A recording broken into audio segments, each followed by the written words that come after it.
Broncos country. We just got the update we needed to hear. The kind of news that reignites hope and keeps the dream alive. Before anyone rushes to cash in on Super Bowl futures, let's talk about the real reason there's growing belief in this team's future, and it centers around Bo Nix. One of his own teammates, they're saying this is his team now, a legendary four-time Super Bowl champion. Simply put, Bo Nix is him. And today I'm going to show you why talk of a sophomore slump is already being buried and why the buzz around Bo Nix is becoming impossible to ignore. Let's dive in. Last season, we witnessed Bo Nix put together one of the best rookie quarterback campaigns in NFL history. He finished the year scorching hot, throwing the second most touchdown passes ever for a rookie. And now, stepping into this year's OTAs, he's not just building on that foundation, he's leaping forward. Bo himself said it best, "I'm miles ahead of where I was last year." Think about any skill you've ever learned. The difference between year one and year two is night and day. You stop thinking. You start reacting. You trust the work you've put in. That's exactly where Bo is right now. And here's what really hits home. He's already telling teammates that some of what he's bringing to the field this year won't even be fully appreciated until the real bullets fly on Sundays. Gone are the days of double-checking play calls or second-guessing decisions. Now, he owns the offense. He commands the huddle. And remember, Sean Payton's playbook is no joke. It demands precision, leadership, and confidence. And according to every report coming out of Dove Valley, Bo Nix is delivering all three. It's wild to think about where this kid was just 1 year ago. A clip resurfaced recently from last year's training camp, and even then Bo was turning heads. There he was, ripping a dart to Troy Franklin in stride. That wasn't luck, that was raw arm talent. And the old captain check down label? Yeah, that's dead. Not only did Bo throw for the second most rookie touchdowns, he also launched the deepest air yard pass in the entire NFL last season. So much for playing it safe. Broncos country, this is just the beginning.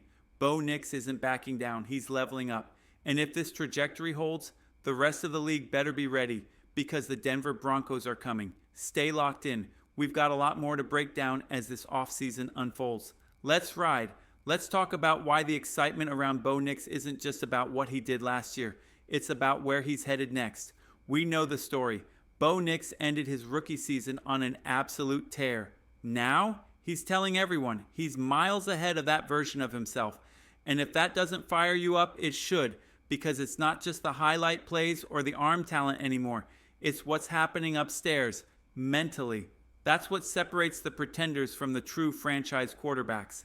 How many first-round QBs have we seen with elite physical tools who never panned out? Paxton Lynch looked the part.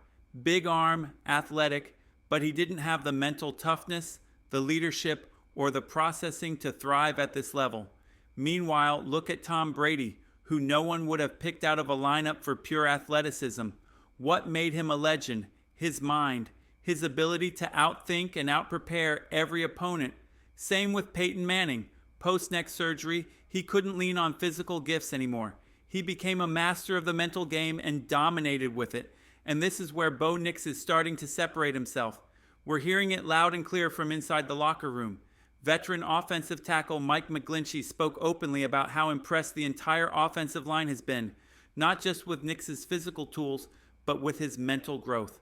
Remember, Bo came into OTAs last year as the third-string quarterback. He worked his way to second string, then seized the starting job, and even earned a captaincy in his rookie season. That doesn't happen by accident. McGlinchey said what truly blew them away was Nix's confidence, competitiveness, and leadership, even challenging Sean Payton at times in the meeting room.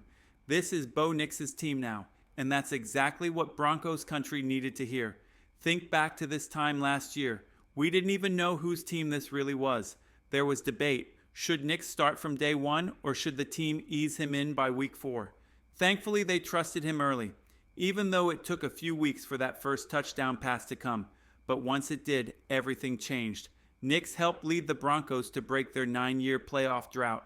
And now, he's stepping into the season as a leader who knows how to go toe-to-toe with one of the most demanding coaches in football and earn his respect. That kind of fire, that kind of growth, it's why belief is building fast in Denver. And it's why Broncos fans have every reason to dream big this season. If you needed any more proof that this is Bo Nix's team, just look back at that unforgettable moment against the Raiders. Bo and Sean Payton.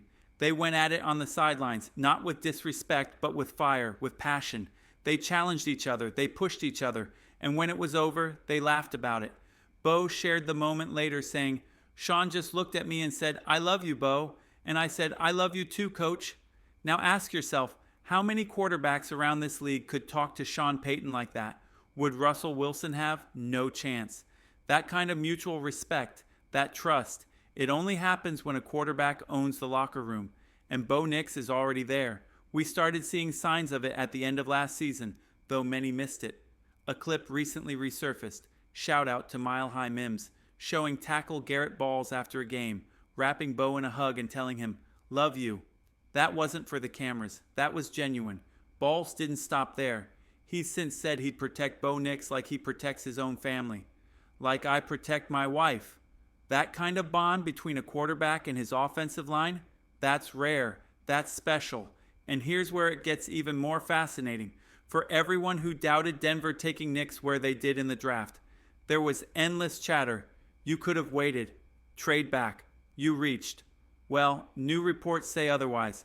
Former Raiders GM Tom Telesco recently revealed that Las Vegas would have taken Bo Nix at number 13 if he was still on the board. Telesco was asked about the quarterbacks they were eyeing. J.J. McCarthy, not on their board. Michael Penix, also not on their board. It came down to Jaden Daniels, who would have been their top choice, and Bo Nix. If Daniels wasn't there, Bo Nix was their guy. So let's be clear, Sean Payton didn't overdraft Bo Nix. In fact, he may have pulled off a masterstroke by staying patient and letting the board fall the way it did. Because if Denver had waited even one more pick, Nix would have been a Raider. Now instead, he's here, a Bronco, and already writing his own story in Mile High. And let's not forget last season, 29 touchdown passes, second most in NFL history for a rookie quarterback. And now he's miles ahead of where he was then. Broncos country, the future is bright, and it's led by number 10. And here's something that should send a jolt of excitement through every Broncos fan. By week 8 of last season, Bo Nix had already surpassed the rookie win totals of both Drew Brees and John Elway. Think about that. Two of the most iconic quarterbacks in NFL history, and Nix had more wins than either of them as a rookie. And here's the kicker. He's nowhere close to his ceiling. Bo has openly said he's part of a group, a network of teammates, constantly pushing each other, keeping each other accountable. Yes, the records are great. Yes, he holds the franchise record for most wins by a rookie quarterback in Denver. But in Bo's own words, I haven't done anything yet. That kind of mindset, that's what you want from your quarterback. Because if this version of Bo Nix is just the beginning, imagine what's coming next. Now add this to the mix. 4-time Super Bowl champion Terry Bradshaw, love him or hate him, recently raved about Bo Nix. Bradshaw admitted that Bo exceeded every expectation. Faster, stronger, better arm than he had imagined. And Bradshaw added something critical. This shouldn't have surprised me. Sean Payton had to have seen something special in him. And that something goes far beyond physical traits. It's about what happens between the ears. That's the X factor. That's what separates good quarterbacks from great ones. And it's exactly what Bo brings to the table. Pressure doesn't faze him. Look at any elite QB, Mahomes, the MVPs of this league. What defines them isn't just arm strength or athleticism. It's how they respond when everything around them is on fire. How many times did we see Bo Nix last year, in the middle of chaotic moments, with that infectious, calm smile on his face? That was one of the first things many noticed about him. Here was a rookie quarterback, laughing, smiling, completely composed, when most would be rattled. And now he says he feels even more confident heading into year 2. That's the kind of leadership that lifts an entire team. Even Sean Payton recognized it. After last year's loss to Buffalo, Payton reminded everyone, we're not that far away. He didn't see a massive gap between the Broncos and the league's top teams, just a few thin margins that needed to be closed. And with a maturing Bo Nix at the helm, those margins might be closing faster than anyone realizes. There's a line Sean Payton put perfectly after last season. There's a fine line between being in a groove and being in a rut, and that line is thinner than we often realize. Payton knows this team is ready to compete. Not someday, but this year. That's why this offseason the Broncos attacked free agency and the draft with urgency. They added pieces like Hwanga, Greenlaw, Evan Engram, and Jade Barron. The foundation was already solid, the margins were thin, and now the roster is better. And Bo Nix, he's already beyond where he was last season. Now imagine what happens when you give him more weapons. A true tight end threat. A dynamic backfield with R.J. Harvey. The potential for this offense to put up fireworks is very, very real. I loved reading an article recently that broke this down perfectly. The leap from year 1 to year 2 is where quarterbacks either take off or stall out. Some regress under the weight of expectations. Others explode, showing their biggest growth. And everything we're seeing tells me Bo Nix is on the verge of a breakout year. Look at how he performed when defenses had a full season of tape on him. When they had time to prepare, to scheme, to game plan. Did he regress? Did he fade? Number, he got markedly better. In the final 8 games of last season, 70% completion percentage, 2,000 yards, passing 21 touchdowns, 6 interceptions, project that over a full season. And here's what you get. Over 4,000 yards, 45 touchdowns, 13 interceptions, a passer rating of 108. If the Broncos offense produces that next season, this team will be a Super Bowl contender. And let's not forget what's on the other side of the ball. Denver had one of the NFL's top defenses last year, and they've only gotten better. Every weakness has been addressed. Every gap has been filled. And here's the part that fires me up the most. Bo Nix will now have the full support of an elite defense, one that can be his best ally as he continues to ascend. I'll say it right now. The absolute floor for this Broncos team next season, 11 wins. And there's a very real shot at 13. We got the report we were hoping for. Bo Nix isn't just holding steady. He's rising. And Broncos country, that's something we can all believe in. Let's ride.